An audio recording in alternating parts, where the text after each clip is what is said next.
En Radio Intereconomía, Pulso Geopolítico. Análisis sobre los nuevos desafíos mundiales. Presenta Rafa Jiménez.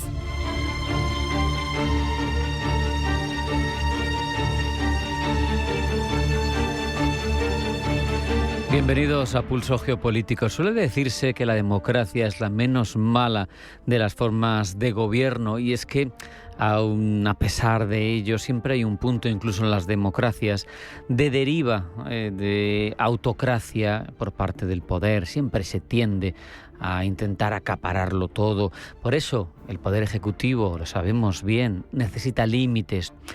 De hecho, tenemos el caso de los fundadores de Estados Unidos, que lo sabían perfectamente.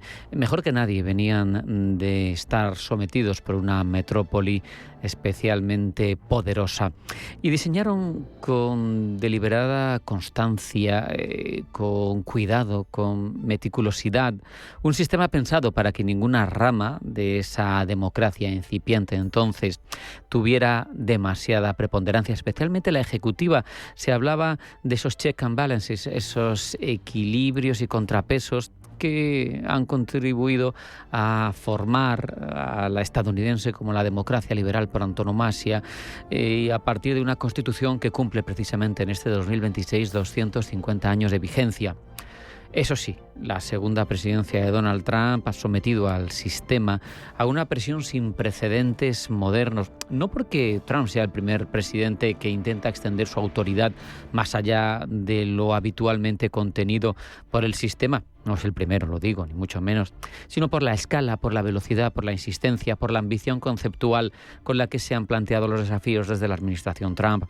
Se ha construido, lo sabemos, una arquitectura jurídica orientada a maximizar la discrecionalidad de las decisiones presidenciales. Cuestiones como la gestión de la inmigración, la política comercial, el control de la burocracia federal independiente, incluso la propia definición de quién tiene derecho a ser ciudadano estadounidense o no. Por eso, lo que hace especialmente interesante a esa deriva, a esa presión por parte de la Casa Blanca ocupada por Trump hacia los ámbitos de poder presidencial, es que la Corte Suprema, que ha tenido que lidiar con ese planteamiento, precisamente no ha sido un tribunal hostil a Trump, ha sido un tribunal nombrado en 3 de sus 9 componentes por el propio Trump, pero que además tienen nombrado por presidente conservador 6 de los 9. Es decir, con una clara mayoría hacia lo que en principio serían los postulados del propio Trump. Y sin embargo, no ha sido una corte que haya mostrado una especial docilidad. Sí que es cierto que ha tomado decisiones, lo vamos a ver a continuación, favorables a los postulados de Trump, ha expandido de forma sustancial la concepción del poder ejecutivo, por ejemplo, en cuestiones como la burocracia federal, que el Congreso había establecido tradicionalmente como independientes. Pues bien, eso es una victoria histórica, que pueda remover de su puesto a directores de agencias, o victorias también históricas en materia migratoria. Además, ha reforzado su inmunidad frente a los procesos judiciales. En términos de poder acumulados, más de lo que ningún otro presidente había obtenido a cargo del Poder Judicial en la historia. Pero lo realmente interesante es que ese mismo tribunal, que le ha dado todo eso en poderes nunca antes vistos, también le ha dicho que no en varias ocasiones, y además se lo ha dicho en cuestiones que para el propio Trump eran importantes, definitivas en cuanto a las capacidades de su presidencia. Un puñado de magistrados conservadores se ha unido a los 3 liberales para trazar un límite en cuestiones como, por ejemplo, para mí la más llamativa, la ciudadanía por nacimiento. Es muy populista decir, voy a terminar con ese derecho. Un derecho que, por cierto, no era sobrevenido, no era de hace poco. Llevamos más de 150 años viendo cómo cualquier persona nacida en territorio de Estados Unidos tenía derecho a ser ciudadano estadounidense. Se quería cargar esa tradición que data de 1868. Pues le han dicho que no, a pesar de ser conservadores. O los aranceles generalizados, también le han dicho que no. La Guardia Nacional desplegada en algunas ciudades contra la voluntad de sus poderes locales, se lo han limitado.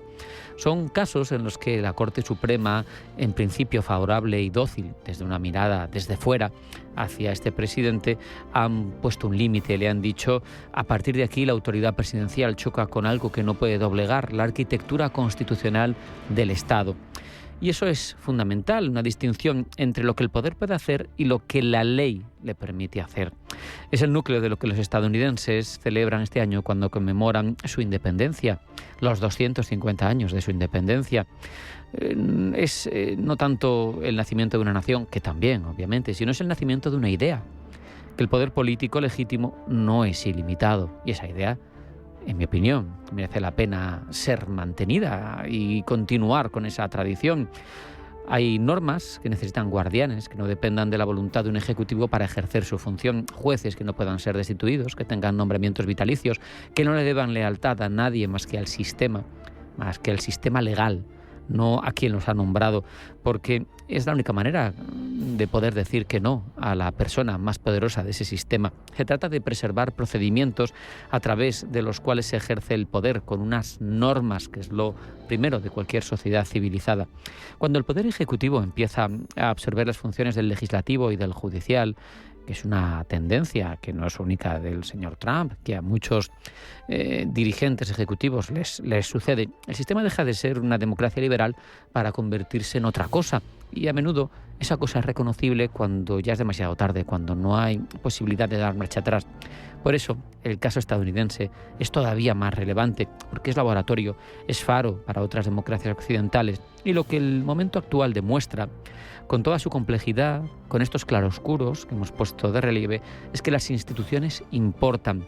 Que algunos de los magistrados designados por Trump hayan votado en su contra en decisiones cruciales, demuestra que su función no es servir a quien los nombró, sino interpretar la Constitución que juraron defender.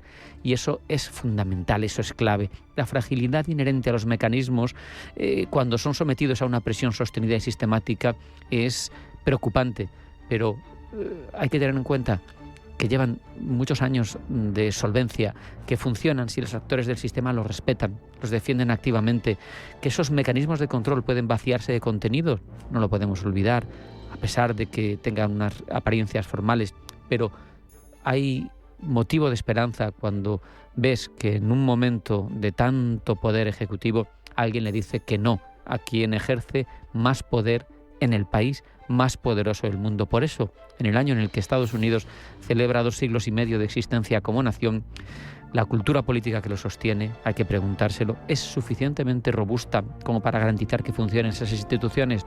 Parece, viendo lo que ha decidido el Supremo, que sí. Los padres fundadores, lo hemos visto, diseñaron un sistema que desconfiaba del poder de manera visceral, lo fragmentaron, lo sometieron a plazos, a controles, y de momento eso está funcionando porque saben que el poder ejecutivo sin límites es un riesgo para la libertad. Por eso hoy toca poner en valor a la Corte Suprema, con sus contradicciones, con sus mayorías, con sus disidencias, con sus votos particulares. Pero de momento sigue siendo esa Corte Suprema el guardián más visible de esa idea de los padres fundadores, el tipo de guardián que una democracia liberal, tradicional, occidental necesita. Por eso, todo nuestro reconocimiento y nuestro apoyo. Hacemos un alto en el camino. A la vuelta de información geopolítica que elabora Blanca del Tronco. No se vayan, porque sigue Pulso Geopolítico.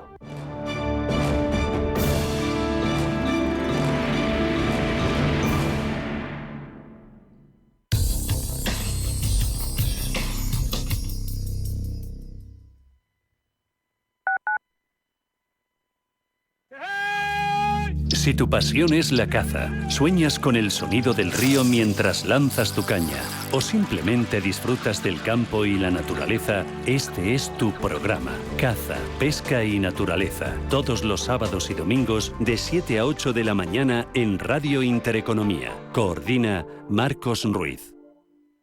En la Comunidad de Madrid, hace tiempo soñamos un futuro en el que moverse fuera más eficiente.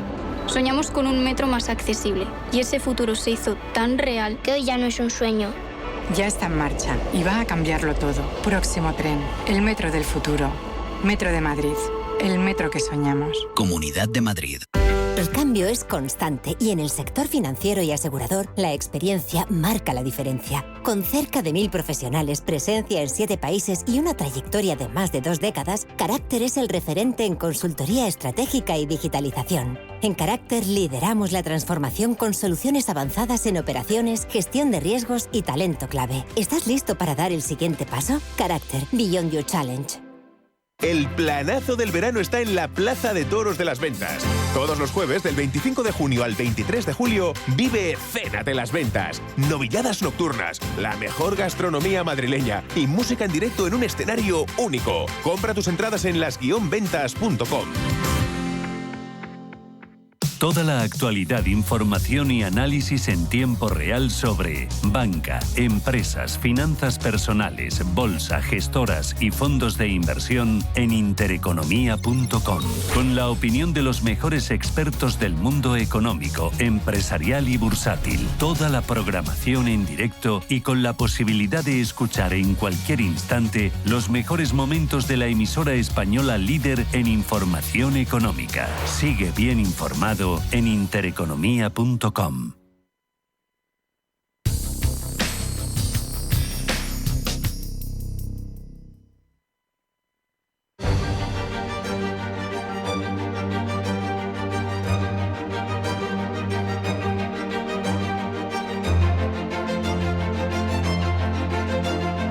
En Radio Intereconomía, Pulso Geopolítico. Presenta Rafa Jiménez.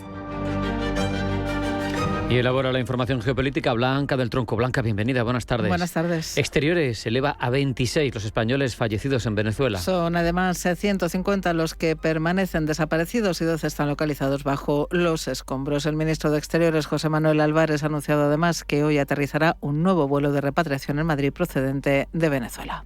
Hoy va a aterrizar un nuevo vuelo de repatriación aquí en Madrid procedente de Venezuela, trasladando a 130 pasajeros, de los cuales 92 son españoles que se repatrian desde Venezuela.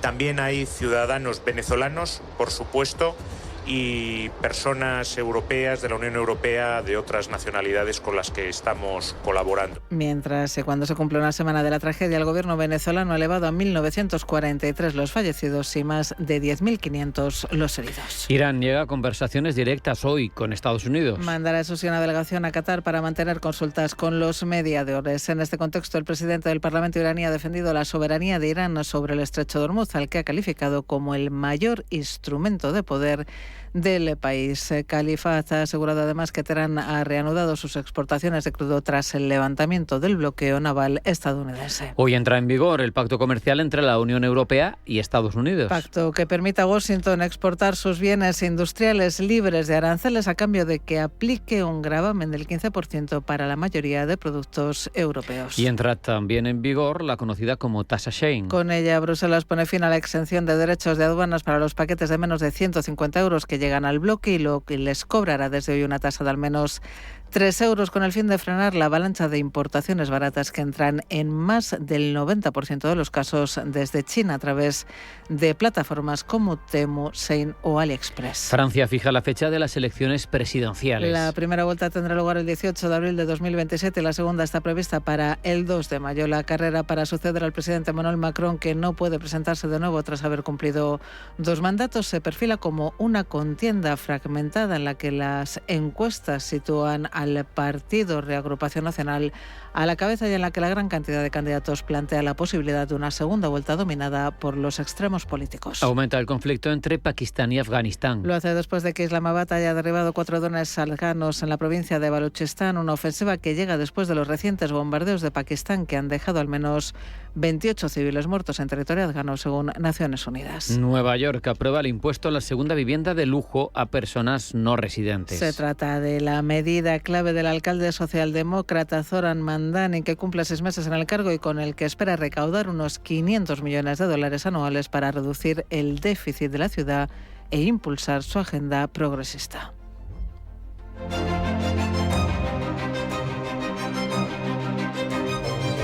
Vamos a profundizar ya, Blanca, en todas estas informaciones. Continúa el conteo de fallecidos tras el doble terremoto que sacudió Venezuela la pasada semana. Las cifras no dejan de crecer y el drama humanitario se agrava con el paso de los días. Ya son 26 los españoles fallecidos y 150 los desaparecidos. Hay 12 españoles además bajo los escombros. Son datos actualizados por el ministro de Exteriores, quien ha anunciado además que hoy aterrizará un nuevo vuelo de repatriación en Madrid procedente de Venezuela. Hoy va a aterrizar un nuevo vuelo de repatriación aquí en Madrid procedente de Venezuela, trasladando a 130 pasajeros, de los cuales 92 son españoles que se repatrian desde Venezuela. También hay ciudadanos venezolanos, por supuesto, y personas europeas de la Unión Europea de otras nacionalidades con las que estamos colaborando. Álvarez ha anunciado además que España realizará una nueva contribución de apoyo a Venezuela de 300.000 euros para trasladar material de refugio. En total ya son 1.943 las víctimas mortales contabilizadas y 50.000 los desaparecidos. Declaraciones del ministro de Exteriores desde el aeropuerto, donde junto a la reina Leticia han despedido al equipo médico de emergencia de cooperantes de la Agencia Española de Cooperación Internacional para el Desarrollo, que viaja al epicentro de la tragedia. La reina ha querido reconocer su labor.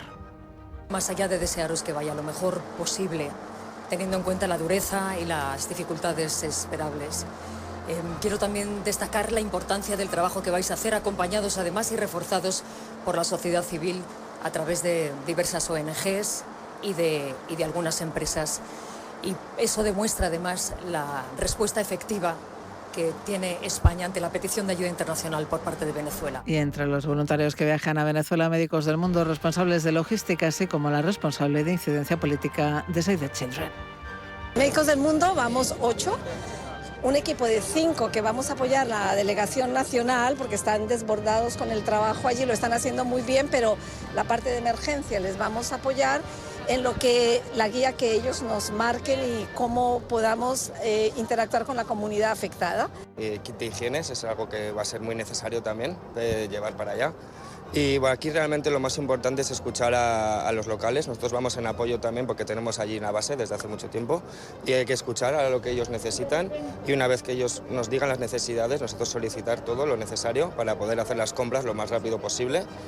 Es que un evento de este tipo pues tiene mucho impacto en los niños y las niñas, en su estado psicoemocional, ¿no? Han sufrido pérdidas de amigos, de seres queridos, incluso sus familias. Entonces, en estos momentos pues es importante cuanto antes, lo antes posible, poder empezar a atender esas necesidades. Y todo ello cuando se cumple justo una semana de la tragedia. Como decimos, según el último balance, son ya 1.943 las víctimas mortales y 50.000 personas las que se encuentran desaparecidas. Crece además la preocupación por la gestión de las labores de rescate. Organismos internacionales y la propia población denuncian la escasa presencia de maquinaria pesada sobre el terreno. Son los propios vecinos, en muchos casos, quienes excavan entre los escombros con sus manos en busca de supervivientes. Pese al deterioro diplomático que arrastraba Venezuela desde las cuestionadas elecciones de 2024, la catástrofe ha desbloqueado una respuesta internacional significativa. Decenas de países han enviado equipos de rescate y ayuda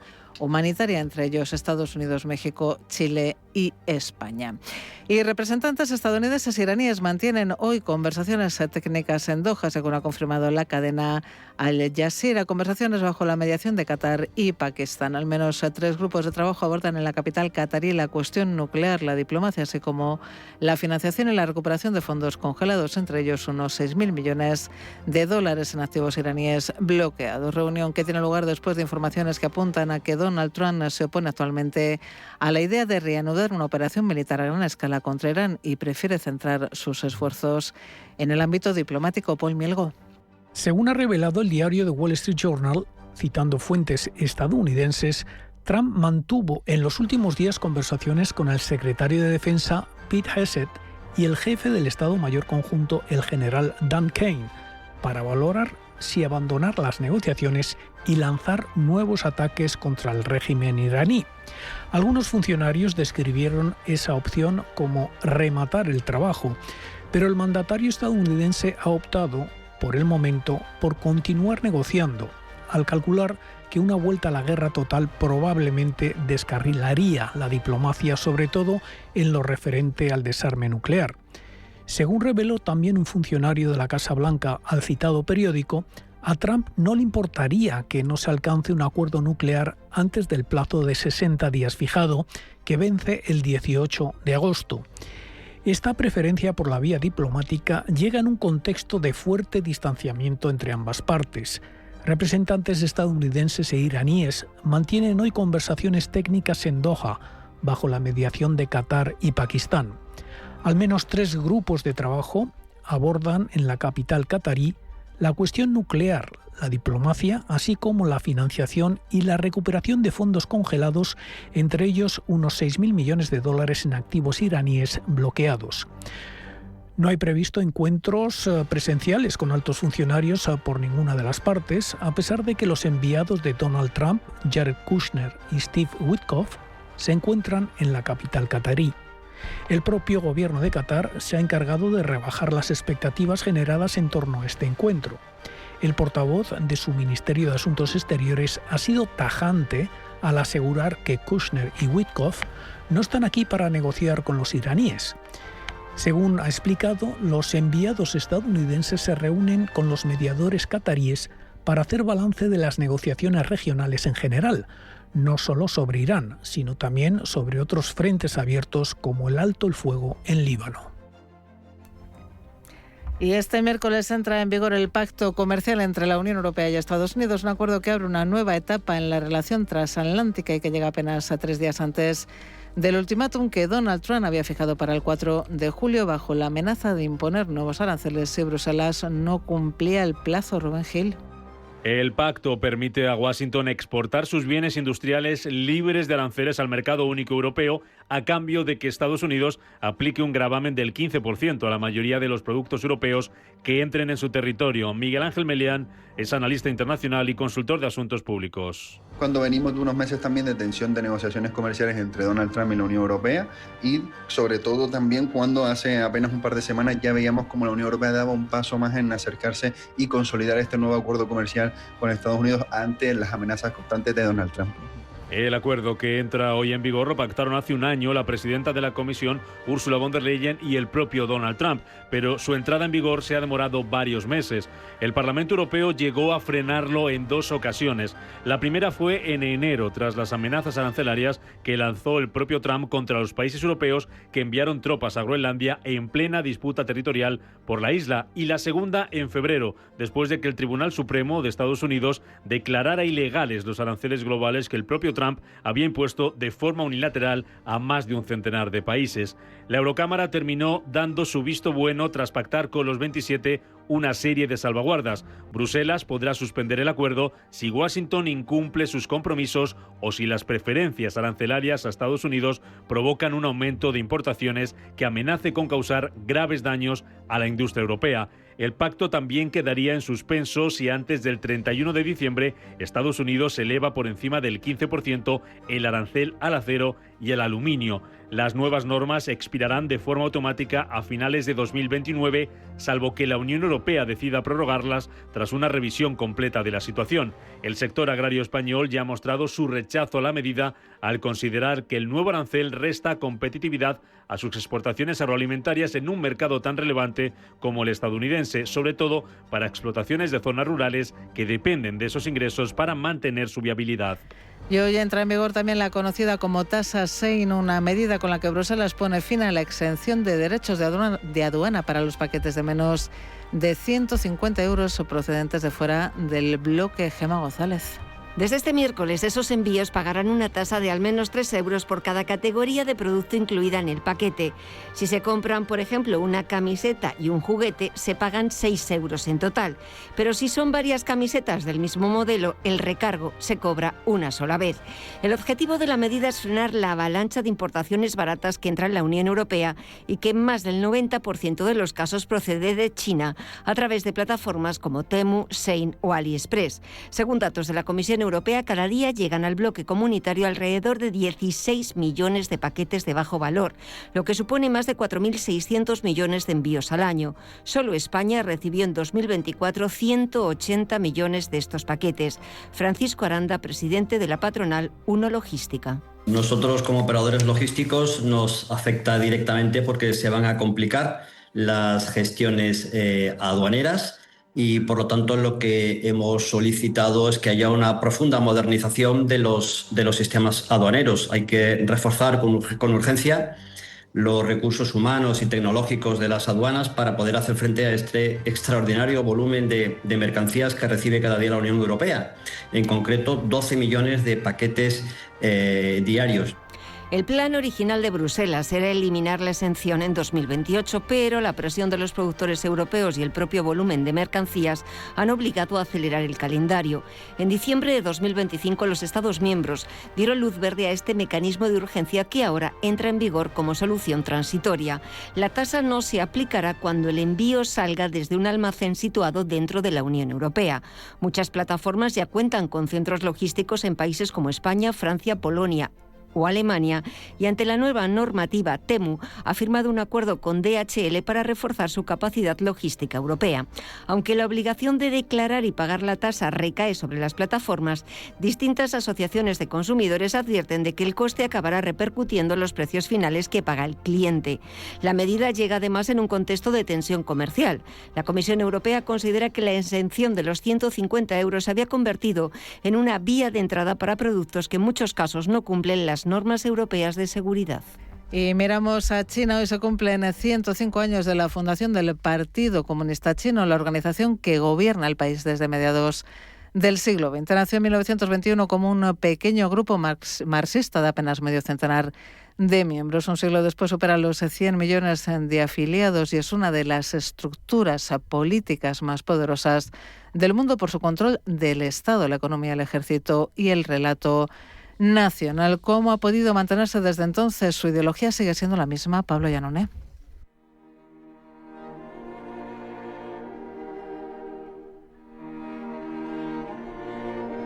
El partido surgió en una China rota. La caída de la dinastía Qing había acabado con el viejo imperio, pero no había dado paso a un estado fuerte pese al liderazgo del Partido Nacionalista o Kuomintang.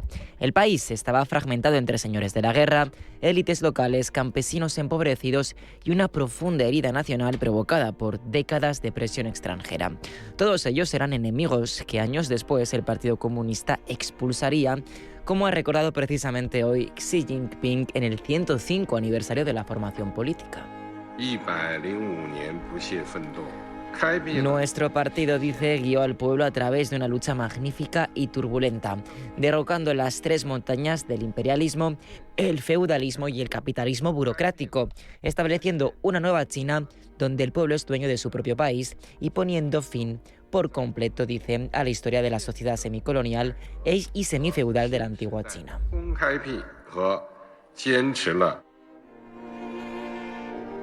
Mientras la revolución bolchevique de 1917 catalizaba los conatos de la socialdemocracia en Europa, en China inspiraba algo bien distinto, una nueva manera para unificar el país. Ese clima se intensificó tras el movimiento del 4 de mayo de 1919, cuando tuvo lugar una protesta nacionalista y antiimperialista contra la cesión a Japón de derechos sobre territorio chino. Así nació el Partido Comunista con una base marxista-leninista, lucha de clases, revolución proletaria, abolición de la propiedad capitalista y dictadura del proletariado. Pero había un problema evidente. China no era una sociedad industrial, no tenía una gran clase obrera urbana, tenía sobre todo campesinos. Fue ahí donde apareció la gran aportación de Mao Zedong, quien entendió que la revolución china no podía imitar al modelo soviético, sino que debía crear su propia revolución.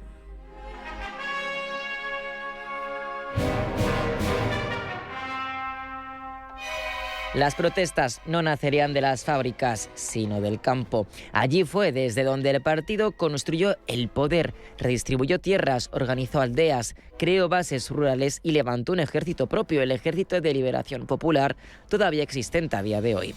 Tras años de guerra civil contra el Kuomintang y de resistencia frente a Japón, los comunistas llegaron al poder en 1949. El Kuomintang se replegó a Taiwán y Mao proclamó la República Popular China.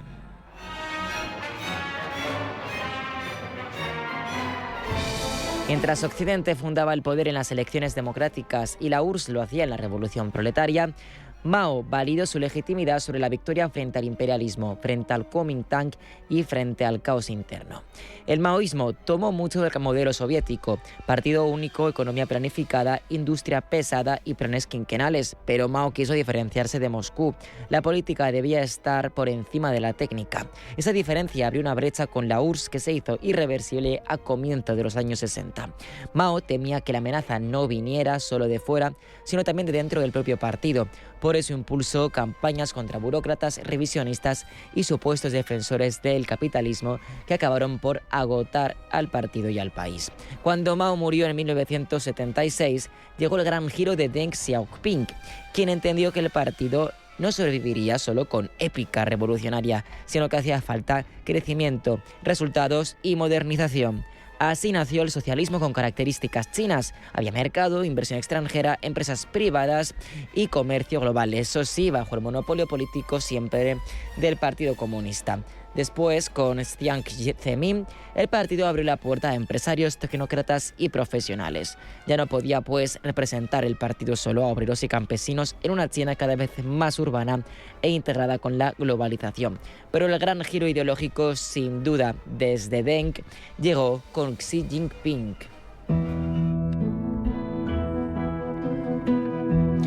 Xi no ha desmontado el modelo económico abierto por Deng, pero sí ha recentralizado el poder político. Su diagnóstico es que la reapertura enriqueció a China, pero también creó riesgos como la corrupción y la desigualdad. Por eso, Xi ha devuelto al Partido Comunista al centro absoluto del sistema. Quiere una China tecnológica, industrial y exportadora. Una China que se adapte a la nueva era, un concepto que Xi Jinping equipara en importancia a los de sus predecesores, evitando así actitudes rupturistas y fortaleciendo el relato del partido.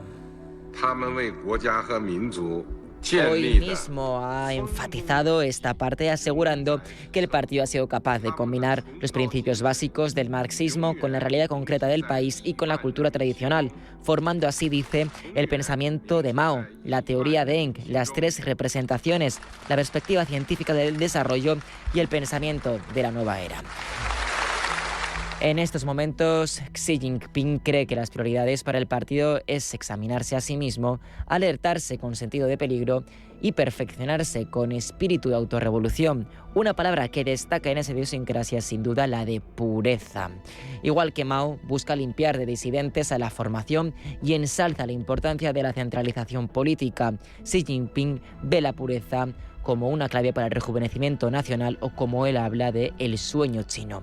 Y es que tras un siglo de humillaciones constantes por parte del Kuomintang y de Japón, China aspira a convertirse en la mayor superpotencia mundial, algo que pasa inevitablemente por la reunificación nacional.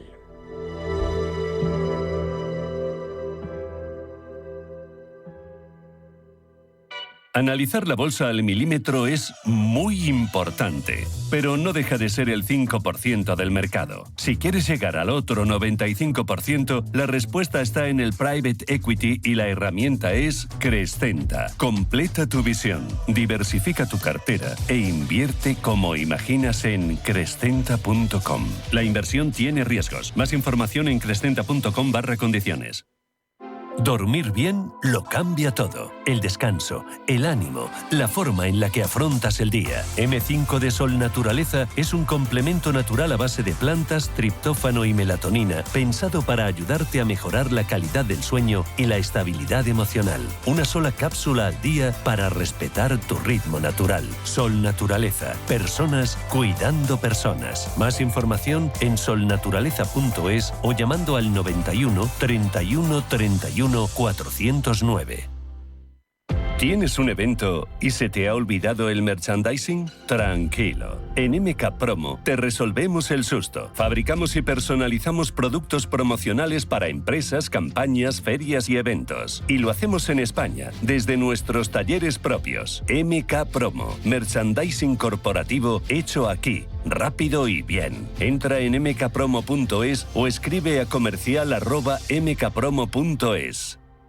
El próximo día 6 de julio, en Radio Intereconomía con Rafa Jiménez, analizamos una revolución silenciosa, cómo el coche eléctrico está cambiando los materiales, la ergonomía, el infoentretenimiento y también el modelo de movilidad. ¿Ahorran costes las marcas? ¿Gana calidad el cliente? ¿Tiene sentido comprar, financiar, alquilar o simplemente usar? Expertos de Mini, Omoda Yaeco, Geely y BYD nos darán luz. El lunes 6 de julio a la 1:25 del mediodía. Intereconomía Motor. Para entender qué coche comprar o pagar por usar.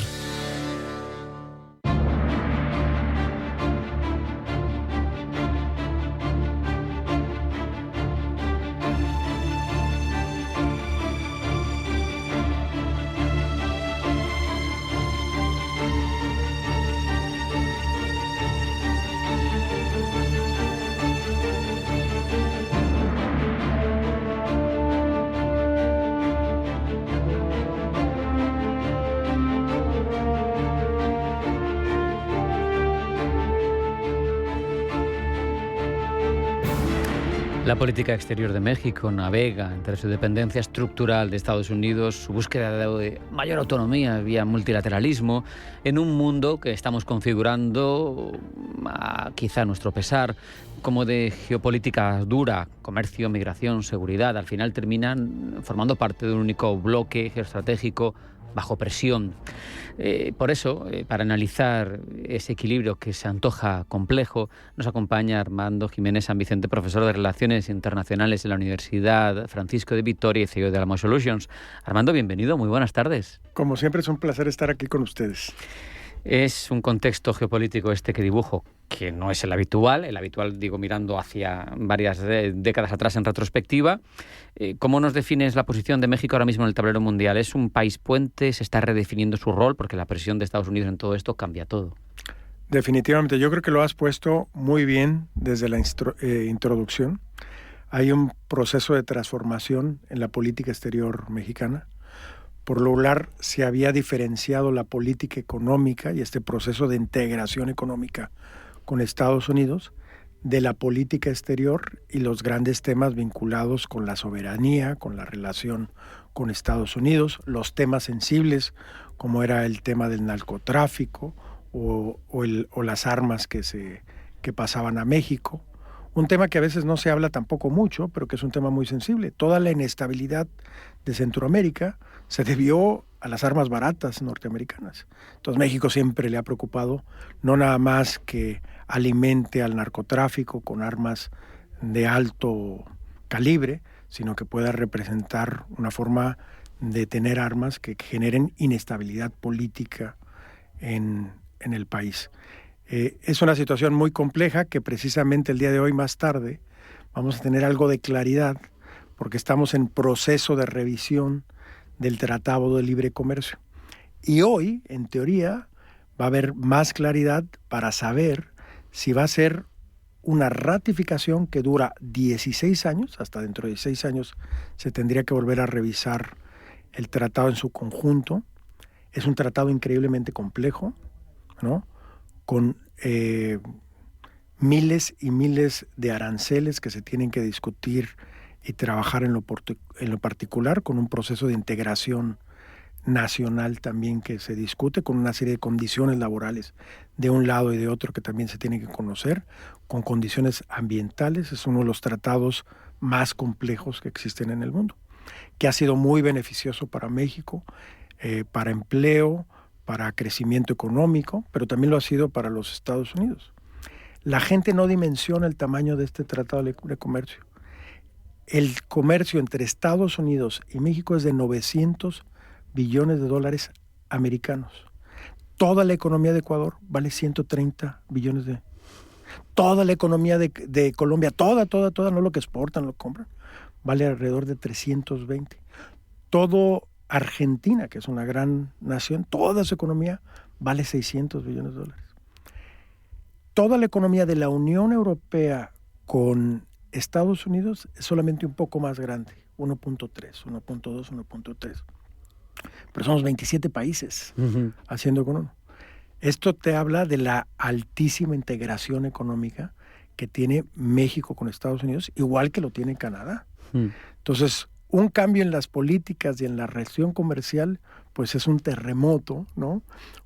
Como decían, un resfriado en Estados Unidos en estos temas representa una pulmonía para México, para Canadá, en su relación económica. Claro, pero Armando, me gusta mucho un asunto que has matizado y es que has dicho, México se ha beneficiado tremendamente de estos tratados, al igual que Estados Unidos, porque me da la sensación de que hay una cierta asimetría en la forma de hacer negociaciones internacionales ahora mismo, al menos con esta administración, en la que solo se pone de manifiesto cómo las partes que no son Estados Unidos se han beneficiado.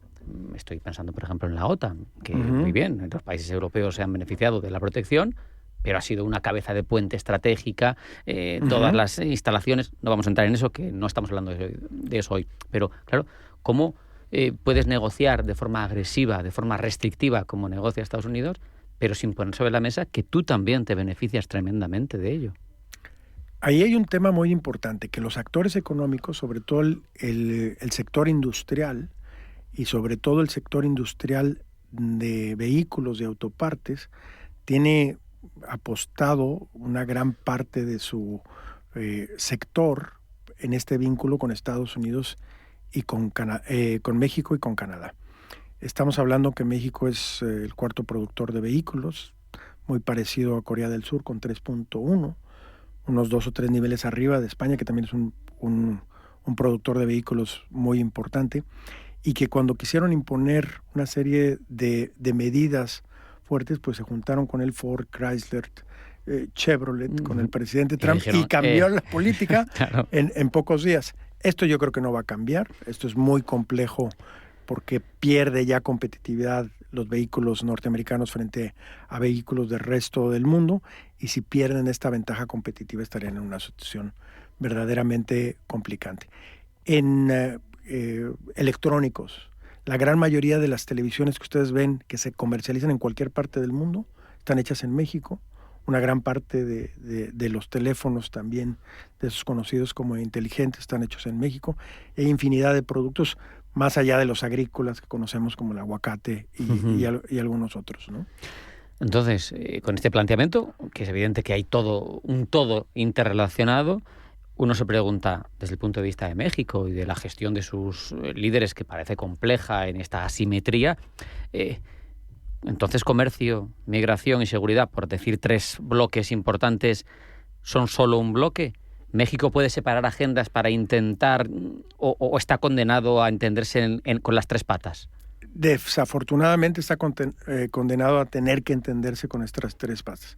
Tenemos un gran negociador, que es el secretario o el ministro de Economía, que yo trabajé con él, una gente, además de político, un muy buen tecnócrata, que ha hecho un gran trabajo, el que renegoció el Tratado de Libre Comercio hace 4 años con Estados Unidos, cuando llegó Trump y lo quiso, igual que ahora, desarticular, ¿no? Y que logró conseguir algo muy parecido a lo que ya se tenía, con otro nombre diferente, y alguna que otra concesión especial, pero nada realmente significativo. Sin embargo, en esta ocasión es todavía más complejo, porque la política exterior de Estados Unidos cambió radicalmente. Ahora todo está basado en lo que se llama la autonomía o la soberanía económica y geopolítica. Entonces hay muchos temas de industrialización que entran como prioridad y que están dispuestos a invertir aunque les cueste. Y el tema de seguridad, el tema de narcotráfico, de fentanilo, es un tema que ya no se puede separar de la agenda.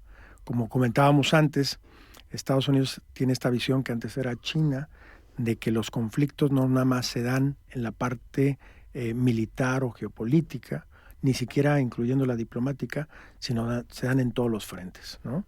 En las cadenas de valor, en las cadenas de suministro. Sistémico lo llamabas. Sistémico, efectivamente.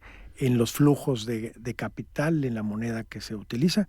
Y como te darás cuenta, como lo hemos comentado aquí, en este conflicto entre China y los BRICS y Estados Unidos, es en todos los ámbitos, ¿no? El tecnológico ahora es el que más preocupa porque ha habido un avance muy significativo, sobre todo de China, en este tema.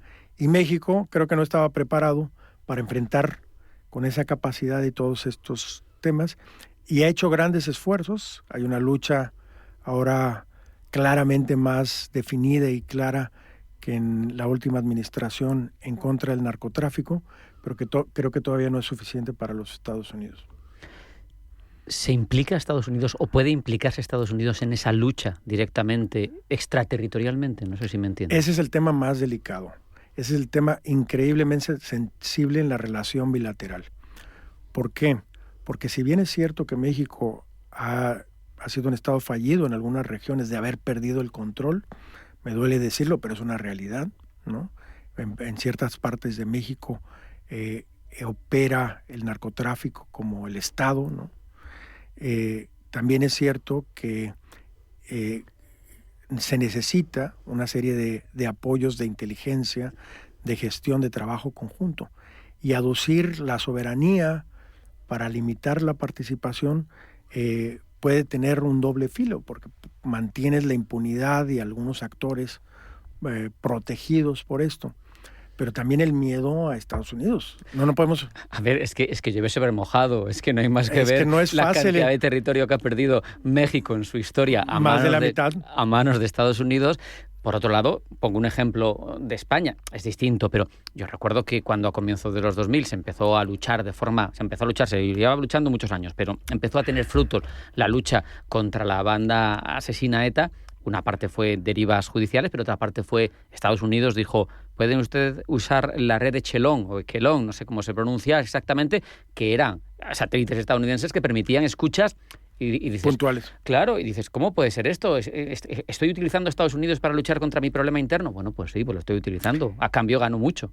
Ese punto de equilibrio es el que es muy complejo. Y además recordemos que ha habido 57 invasiones en América Latina y tristemente el récord de Estados Unidos en esas invasiones no ha sido el más positivo, ¿no? Ni para cambios de gobernanza, ni para transiciones, y a veces ha dejado a los países en conflicto. Entonces, este miedo... pues perdimos más de la mitad del territorio en 2 conflictos, ¿no? Que uno iba a ser un poco y acabamos perdiendo muchísimo más por entrar en él. Entonces, ¿cómo logras trabajar en coordinación, en que funcione esto con un respeto a la soberanía, pero también sin que la palabra soberanía se utilice como escudo para proteger la impunidad de algunos de los actores políticos y mafiosos? Uno se pregunta, claro, es un contexto muy complejo para el equipo de Claudia Sheinbaum, porque no sé si está en su mano diversificar en alguna medida, porque la interrelación ya sabemos que es absolutamente estructural entre estas dos economías, socios globales, porque claro, si diversificas, ¿hacia dónde? ¿Hacia dónde? Y si lo haces hacia China, ya no te quiero contar, ¿no? Claro. Ya entonces empiezas a ser parte de los malos, ¿no? Claro. En función de cómo lo considera Estados Unidos. ¿Qué margen tiene entonces de diversificación el gobierno mexicano? Ese es otro punto muy interesante. La mayoría de los países, sobre todo estas economías emergentes o medias potencias, tienen la capacidad de cargarse de un lado a otro con cierta facilidad. México no, como Canadá tampoco, por su cercanía y su alta dependencia en la economía norteamericana, y eso representa un riesgo muy, muy importante. Si México se cargara más hacia China, como lo ha hecho otros lugares de América Latina, tendría serios conflictos o serios problemas con Estados Unidos. Hemos visto aquí mismo en Europa, ha habido ciertas posiciones de acercamiento y esto ha generado una molestia muy concreta en el presidente Trump cuando están a más de 8,000 kilómetros de distancia y bueno, es la cuarta economía en relación a la Unión Europea, etcétera. En México algunos de estos temas es casi impensable. Entonces, había una frase muy famosa de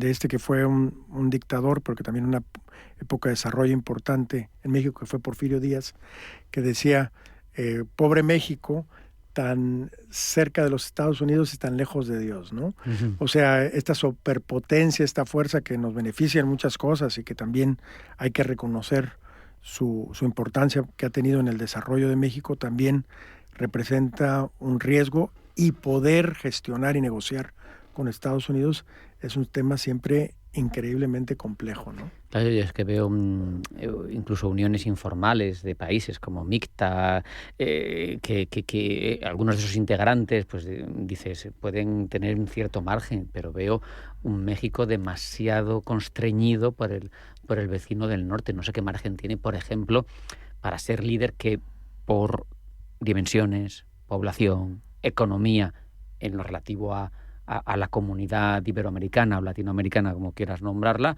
podría serlo, compartiendo liderazgo con Brasil o con... Claro. Pero no sé qué capacidad tiene realmente, cómo le tiran de las riendas. Ha pasado en diferentes épocas y en diferentes circunstancias, sobre todo cuando el gobierno está más en conexión con otros gobiernos de la misma del mismo perfil político, digámoslo así.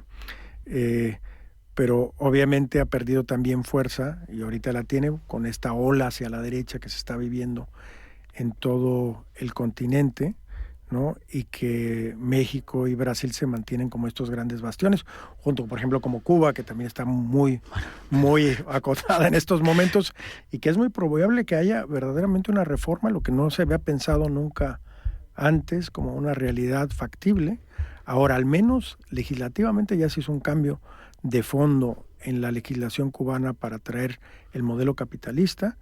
Se está haciendo un cambio de fondo en algunos de los grupos de poder, estos reformadores frente a... Y hay ya una orden de aprehensión contra Raúl Castro. O sea, es un gesto, un acto, aunque no se llegue a dar, ¿no? Muy claro de este distanciamiento, de esta presión norteamericana. Te recuerdo que México es el país con más tratados libres de comercio del mundo. Tiene bueno. 35.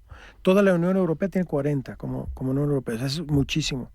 Pero aún así, seguimos dependiendo muchísimo de Estados Unidos. Casi el 80% de la economía y de las exportaciones, etcétera, están vinculados con Estados Unidos y otra parte con Canadá. Hablabas de que es excepción junto con Brasil frente a la ola de viraje a la derecha que ha tenido o que está teniendo toda América del centro y del sur, pero yo te pregunto, ¿y cómo se compara en relaciones, en la forma de relacionarse este gobierno con el de AMLO? Se ha cambiado. El problema de la presidenta Sheinbaum es que es fiel al origen que la llevó políticamente y a quien fue su mentor. Y su mentor fue muy radical en el cambio de la política exterior. Un mejor ejemplo es el distanciamiento y una relación parada o en stand-by que tuvo con España y que ahora se está reactivando, pero en general con otros países también de América Latina y algunos distanciamientos complejos. Entonces ella está tratando de construir una propia identidad, una serie de vínculos, sin generar rupturas. Uno de los problemas graves es que ahorita hay señalamientos contra gobernadores por sus vínculos con el narcotráfico, particularmente uno donde ya se pidió la detención, que no es gente del equipo de la presidenta Claudia Sheinbaum, que no es parte del proyecto, pero que sí es parte del organismo político que los llevó al poder y los vínculos. Y eso está generando también mucha tensión en la relación. Yo lo veo como una medida de negociación de Estados Unidos para sacar mejores condiciones, pero sin lugar a dudas complejo para tanto el Ministerio de Exteriores como el importante, que es lo que nos afecta realmente, el económico, porque es donde puede cambiar el trabajo, la calidad de vida y los ingresos de los mexicanos. Qué difícil, ¿no? La regeneración interna del Estado en esas partes donde hay un cierto fallo. ¿Cómo se hace?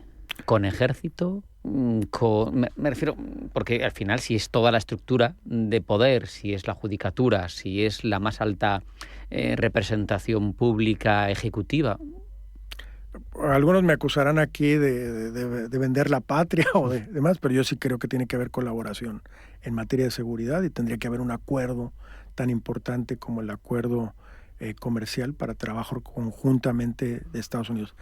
Es yo creo que la última alternativa que tenemos para tener un país tranquilo, en paz, con estabilidad y desarrollo, porque muchas de esas oportunidades se están viendo cooptadas o limitadas precisamente por el tema de la inseguridad que se vive en México. Y veo difícil que México solo, con sus capacidades institucionales, pueda resolver este problema que se ha venido deteriorando en tantos años y que requiere pues una confrontación, toma de acción, el hacer cumplir la ley. O sea, no veo otra situación. Claro, el problema es, pues te decía, es cuando el que tiene que hacer cumplir la ley no está en ese punto. En cualquier caso, vamos enfilando el último tramo de esta charla. Si tú miras tu país, Armando, a 10 o 15 años vista y hablas de su futuro estratégico y tienes en cuenta la confrontación de bloques, tienes en cuenta que la confrontación es sistémica tanto para China como para Estados Unidos, que hay una cierta acusación de revisionismo para ellos, de respeto por las zonas de influencia. ¿Dónde ves a México? ¿Estáis condenados a tener ahí simplemente ese seguidismo de Estados Unidos? ¿Tenéis algún margen? ¿Cómo lo ves? Bueno, yo creo que a México le conviene seguir en ese bloque con Estados Unidos y creo que esa relación estratégica ha sido fructífera para México y puede ser hasta incluso parte de la solución del problema de gobernabilidad que sufrimos.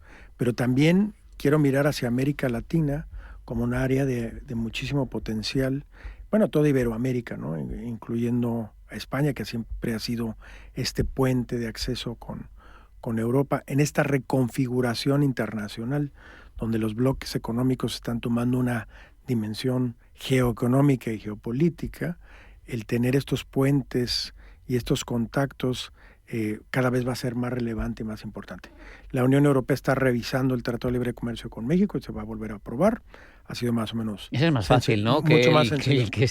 Sí, porque son otro tipo de intereses. Claro. Y además se nos olvida, pero la zona que es más parecida a la Europa occidental que conocemos, fuera de lo que es Canadá, Nueva Zelanda, Australia, ¿no? Estos países del bloque occidental, inclusive Japón, más o menos, es América Latina. En valores, países con un antecedente cristiano, con una serie de instituciones, con un lenguaje y unas formas, ¿no? Con unas doctrinas democráticas y de principios constitucionales muy similares que lo que es ir a Singapur o lo que es ir a Tailandia, ¿no? Que tienen otra concepción del mundo y de la sociedad. De la sociedad, del colectivismo y demás. O la India, ¿no? Todo el mundo habla, es que es el país más democrático, más grande del mundo. Sí, pero ni el sistema constitucional hindú, ni su sistema de valores y de castas y de derechos humanos se parece en absoluto a lo que nosotros entendemos como lo occidental. Se parece más al ruso, o sea, para darnos una idea, a lo que se parece el hindú. Y en ese mundo que está reconfigurándose, que se está fragmentando, que se está haciendo en bloques, yo creo que la alternativa es consolidar la relación con América del Norte y tender puentes tanto con Europa como América Latina, porque el futuro de los valores occidentales está en esa región, por número de personas, por potencial de crecimiento económico, etcétera. Espero, porque además bien es cierto que desde España se ve con especial interés, claro, México y todo el resto de países de la zona. No hay más que desearos mucha suerte en esa relación con el vecino del norte y en la configuración de ese tratado y esa negociación y todo lo que lleva, porque al final el beneficio va a ser mutuo, pero sobre todo porque México se lo merece. Armando, te lo agradezco mucho. Armando Jiménez, es un placer hablar contigo, aprender contigo. Muchas gracias, un abrazo y hasta la próxima. El placer es mío y esperemos el día de hoy, si son 16 años para volver a tener que renegociarlo o va a ser año por año necesario estas reuniones y estos desgastes. Veremos, es un desgaste, pero en cualquier caso, si es año por año, esperemos que los interlocutores a futuro sean más flexibles. Razonables y más flexibles. No hay tiempo para más. Esto ha sido Pulso Geopolítico. Sean felices, pasen buena tarde y mañana más. Pulso Geopolítico. Hasta mañana.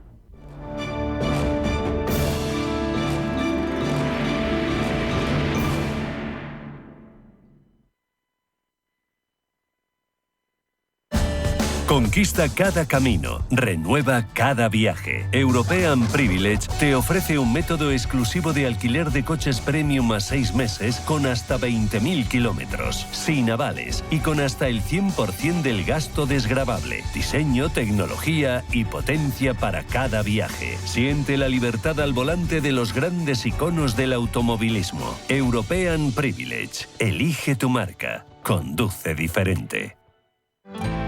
En intereconomía.com te enseñamos a invertir con análisis técnico, análisis fundamental, ETFs y fondos de inversión. Descubre el nuevo curso online para inversores activos que aprenderán a invertir a corto, medio y largo plazo en bolsa. Una formación diseñada para que los inversores particulares perfeccionen sus estrategias y mejoren sus conocimientos financieros. Infórmate y apúntate en intereconomía.com. Descubren células madre. Arranca 1995. Llega la inteligencia artificial. La sociedad avanza y la publicidad con ella. Por eso en Autocontrol, anunciantes, agencias y medios, llevamos más de 30 años evolucionando para seguir cuidando de que la publicidad que recibes sea leal, legal, honesta y veraz. Autocontrol. Por una publicidad responsable. Antes de que amanezca te acompaña, escucha y ameniza las mañanas en Radio Intereconomía. Antes de que amanezca, con Guillermo Sancho Muela. De martes a viernes, de 6 a 7 de la mañana, en Radio Intereconomía. La Hora de Miguel Ángel es un programa dedicado a la salud y la prevención de enfermedades. Con un lenguaje claro y sencillo, te explica cómo llevar una vida saludable. La Hora de Miguel Ángel, todas las noches a las 12 en Radio Intereconomía.